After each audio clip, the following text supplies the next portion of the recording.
into the promised land.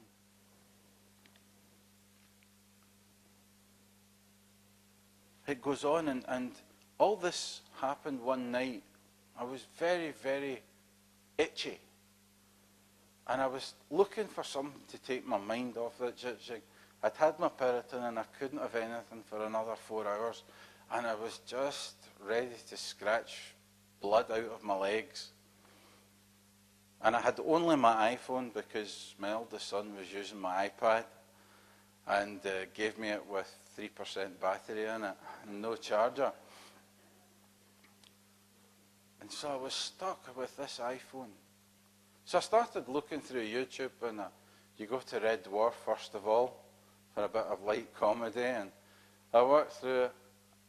And then I remembered somebody talking about the Lewis Revival, the Harris Revival. And I went and looked at that. And it talked about God coming down. God coming down amongst the people. Not in the Old Testament, but God coming down, an awareness of his presence in the New Testament. A New Testament environment. One where people were like ourselves. It talked about God being a real experience. And it talked about the fear of the Lord. And then I changed over and I found a radio channel. And it turned out to be UCB Bible.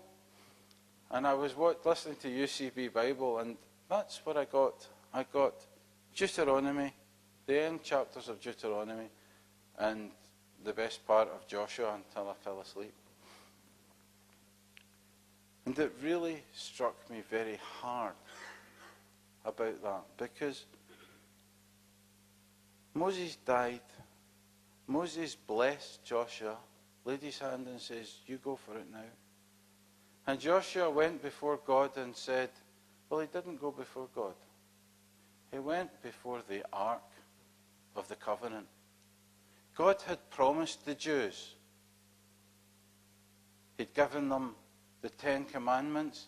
He'd given them Aaron's rod that budded. He'd created and promised a situation where he would be among them. And in that covenant, which in that ark, which usually sat in the Holy of Holies, inside the tabernacle, God dwelt there amongst his people, with the tribes, 4 tribes, 3 tribes on either side, north, south, east, and west of that, surrounding.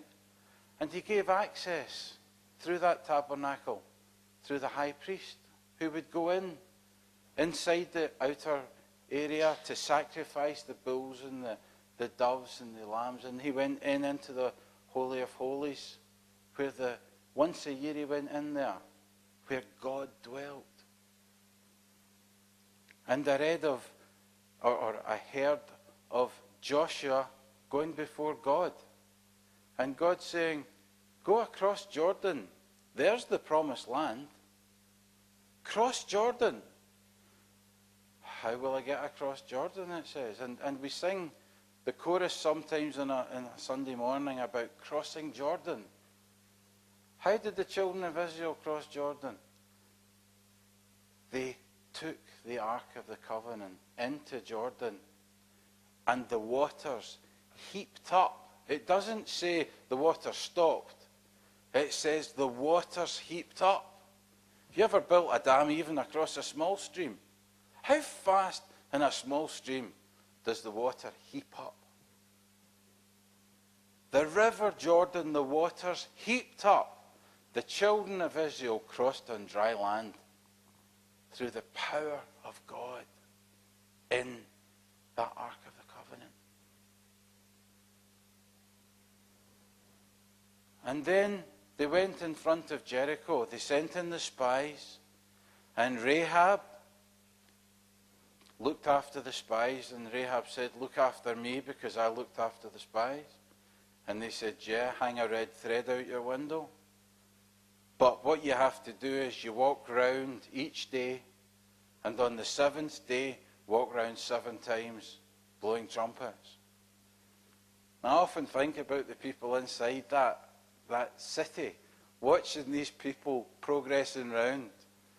You know, every so often, it's a sign of great comedy, isn't it? You say something once and then you say it again. And finally you get to the punchline where you change it a wee bit, and that's the funny thing. You know, they must have watched the children of Israel walk round each day and think, okay, here comes the procession for today. Yeah, just about right, they're on time. And then on the seventh day, they just kept going round. And suddenly, the walls fell down. The children of Israel, when you think about it, they must have been absolutely in awe of what God could do. Imagine us being able to have that kind of power, that kind of connection. You know, well, shall we all go out and walk around Drumchapel Baptist Church? Not that we'd want that to fall down. But, you know, shall we go out and wander around it? And I'll see you tomorrow about this time. You know, next Saturday we'll do it 7 times and we expect this place to fall.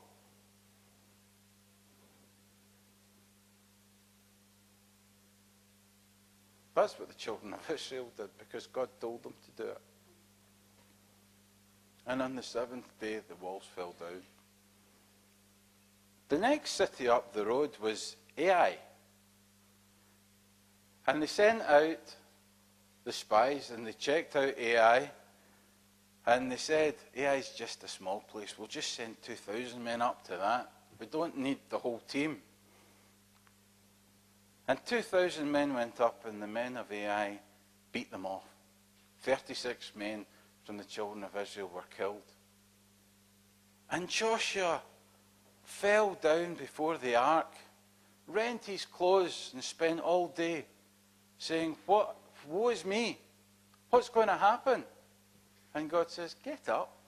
This isn't any secret. This isn't particularly difficult to understand. You've sinned. I said, destroy everything when you go into Jericho. I said, clean out. Take nothing. It's all wrong.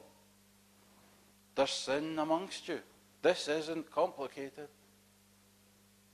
Sanctify yourself and then bring the people before me tomorrow. Can you imagine Achan's heart that night?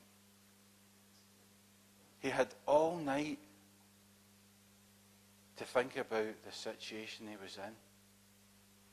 He had all night to wait until they were brought before, first of all, the tribe of Judah.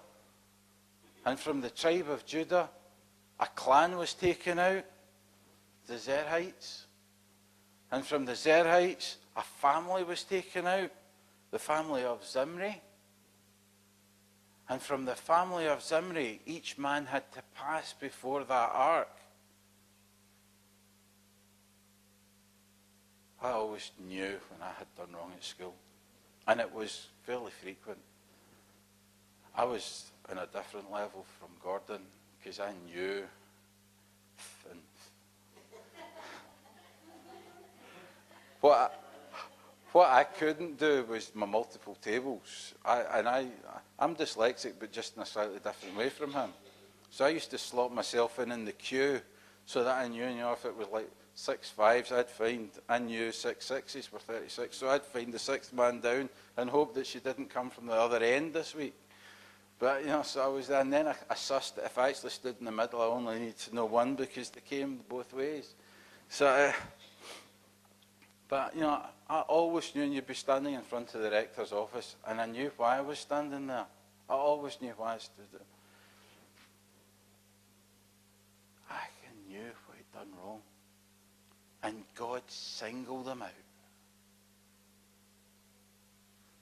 And he says, yeah, I've got a garment, and I've got silver, and I've got gold. Bring them. Achan's sin didn't just affect him. It affected his family and his children, his oxen, his tent. It affected everything that he owned. And the children of Israel were told by God to destroy the lot.